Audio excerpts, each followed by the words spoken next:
bisa dijelaskan Pak, ini terkait dengan target di tahun ini dalam kegiatan Digifest Pak? Digifest. Ini sebenarnya kan untuk menindaklanjuti festival keuangan digital yang ada di kantor pusat.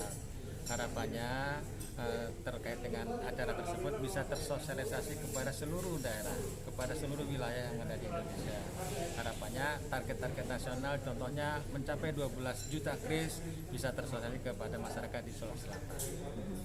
Kalau 24 kabupaten Pak, sejauh ini bagaimana responnya dengan Digifest? Alhamdulillah, seperti yang saya sampaikan, untuk wilayah di Sulawesi Selatan sudah terbentuk yang namanya TP2DD. TP2DD yang sudah diimplementasikan oleh teman-teman, yaitu bisa kita lihat pembayaran melalui kris, bayar pajak, bayar retribusi, bayar parkir, bayar tol, semuanya sudah dilakukan oleh teman-teman di Sulawesi Selatan. Tapi targetnya Pak di tahun ini seperti apa nantinya? Target tahun ini kalau saya melihat untuk Sulawesi Selatan sendiri harapannya bisa mencapai 400.000 kris.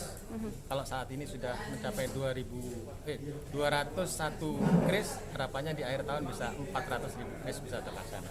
Baik, makasih banyak Pak Ali. Terima kasih.